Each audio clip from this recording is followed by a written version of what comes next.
Nah, bagaimana dengan ibadah seseorang yang masih memiliki hutang riba? Orang tersebut dalam usaha untuk keluar dari riba. Adakah amalan khusus baginya, Ustazah? Saudaraku sekalian yang saya muliakan, seseorang yang masih memiliki hutang riba, kalau misalnya dia mengerjakan satu amal ibadah, apakah amal ibadahnya tersebut itu diterima atau tidak gitu ya? Saya tetap berpendapat, atau saya akan mengutip, sebenarnya bukan saya akan mengutip pendapat dari Sayyidil Habib Umar bin Hafid mengenai ayat Innallaha la yudhi'u ajra man ahsana amala. Innallaha la yudhi'u ajra man ahsana amala. Allah tidak akan menyia-nyiakan amal perbuatan dari siapapun gitu. Jadi kalau ada orang mengerjakan satu amal perbuatan, kemudian dia juga memiliki dosa-dosa gitu ya, yaitu inian aja sih, buru-buruan mana dosanya yang diterima dan mana amal perbuatan atau amal ibadahnya yang diterima gitu kan. Seperti misalnya kayak ada seorang perempuan yang dia adalah seorang pezina, kemudian dia lewatin, ini ada hadisnya nih kan, cerita yang sangat masyhur saya rasa ya. Kemudian dia melewati satu gurun pasir di mana dia melihat ada seorang perempuan, seekor anjing ya. Dia melihat seekor anjing yang ingin minum dari sumur tersebut, akan tetapi nggak nyampe dia untuk minum dari air tersebut. Kemudian perempuan ini mengambilkan air dengan terompahnya dia ya, dengan dia punya sendal terompah yang ada tempatnya gitu kan, ada wadahnya yang menutupi bagian depan kakinya itu kan. Dia ambil air pakai terompah tersebut, kemudian membiarkan kucing itu minum dari air itu. Allah kemudian menyelamatkannya, dalam artian Allah Subhanahu wa taala mengaruniakan hidayah padanya sehingga dia di akhirat nanti Allah Subhanahu wa taala hapuskan dosa-dosanya karena taubatnya dia tersebut. Jadi bukan dia minumin air kepada kucing ini, kemudian sesudahnya dia kembali melakukan perbuatan tercela, kemudian meninggal dunia, diterima sama Allah Subhanahu wa taala hanya karena ibadahnya tersebut kepada si kucing ini gitu ya, atau memberikan sedekah kepada kucing ini, bukan. Akan tetapi sesudah itu, gara-gara perbuatan itu Allah mengaruniakan hidayah kepadanya, membuat dia menjadi hamba Allah Subhanahu wa taala yang solehah. Seperti itu, teman-teman sekalian. Artinya bahwa semua amal perbuatan itu ada timbangannya masing-masing kok gitu. Akan tetapi memang yang menjadi masalah adalah akhir kehidupannya gitu.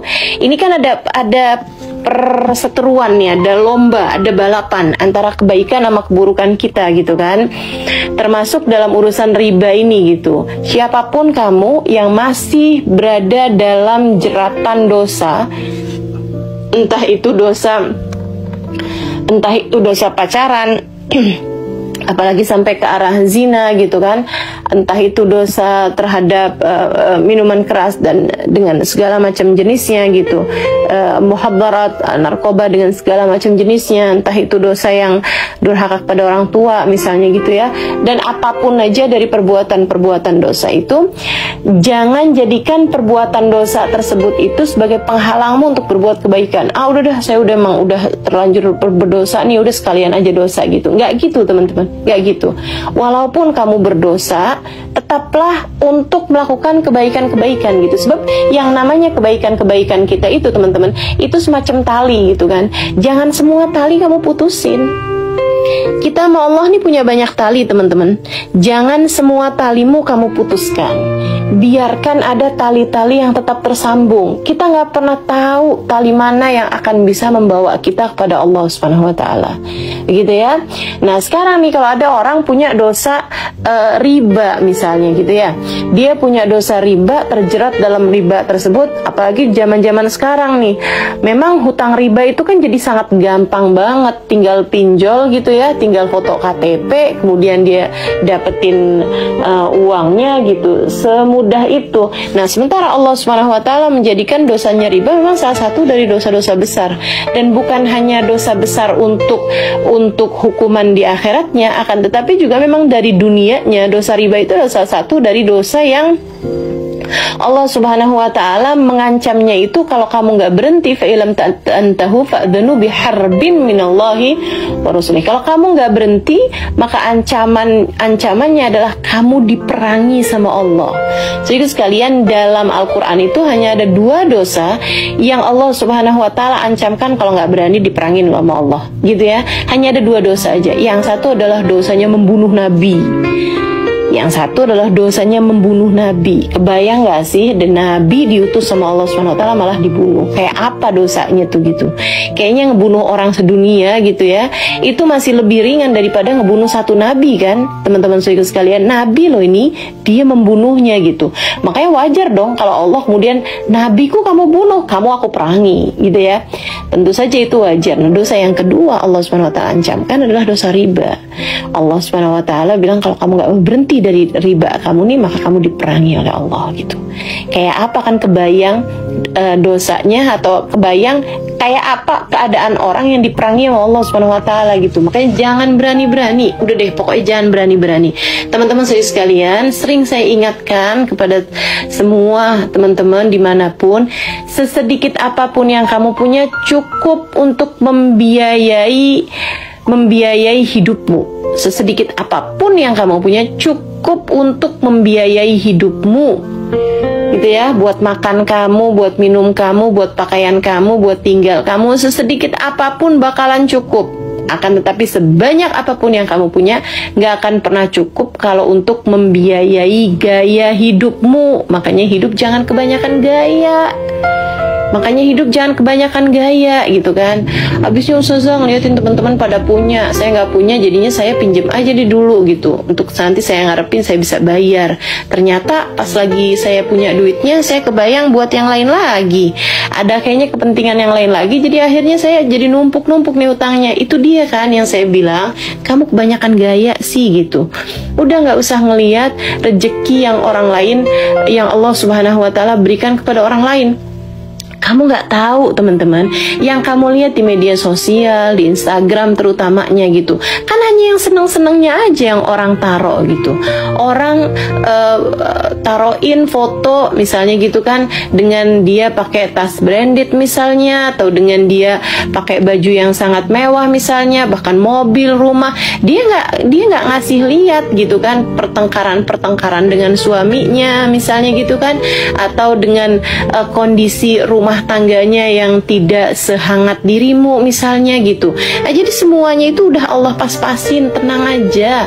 Urusan dunia mah segini-gini aja teman-teman sekalian. Urusan dunia tuh segini-gini aja. Makanya yuk Bismillah gitu ya. Jangan pernah memutuskan untuk berhutang riba terhadap sesuatu hal yang sifatnya tidak darurat gitu. Bahkan yang darurat sekalipun, buat makan kamu sekalipun, itu jangan riba hutangnya gitu. Kamu hutang nih kalau memang harus gitu ya, untuk makan kamu sampai nggak ada gitu, silakan berhutang teman-teman sekalian, tapi jangan hutang riba gitu. Emang ada ustazah orang mau hutang riba gitu? Kalau kamu hutangnya buat makan, bahkan bukan utang, orang tuh mau ngasih kalau memang benar-benar buat makan gitu kan. Jadi tenang aja, Allah Subhanahu wa Ta'ala itu memang sudah berjanji dalam Al-Quran, a'udzubillahi minasyaitonirrajim, wa min dabbatin fil ardi illa 'ala Allah rizquha wa ya'lamu mustaqarraha wa mustawda'aha. Kata Allah Subhanahu wa Ta'ala, tidaklah ada sesuatu yang melata di atas muka bumi ini kecuali wajib bagi Allah untuk memberikan nafkah padanya. Allah, bukan minallah, Allah bilangnya Allah, wajib bagi Allah untuk memberikan nafkah kepadanya. Sekedar makan, minum, pakaian kamu tuh dijanjikan kok sama Allah Subhanahu wa Ta'ala. Coba saya tanya, pernahkah ada di antaramu yang sampai harus mohon maaf, nggak punya baju nih mau buat keluar rumah? Nggak ada teman-teman. Itu tuh cuma bahasa kamu aja sama suami kamu mungkin gitu ya. Bu gimana ya, saya mau kondangan nih tapi nggak punya baju. Di saat suami ngeliatin isi rak kamu tuh isinya baju semuanya, kata suami, lah ini apaan ini? Donat memangnya, wajan memangnya, kan baju juga gitu. Nah jadi yuk bismillah ya. Jadi kamu harus jadi orang-orang yang bisa berpikir dengan logik. Jangan pernah berpikir bahwa value kamu, nilai kamu tuh adanya pada harta yang kamu punya. Enggak teman-teman, kamu hamba Allah dan itu adalah value tertinggi.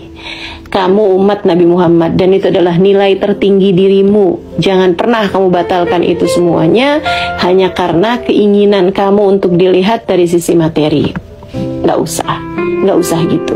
Udah, terima aja, nggak usah pakai segala pinjam-pinjam begitu ya, apalagi pinjam pakai riba, apalagi di pinjaman online dan lain sebagainya.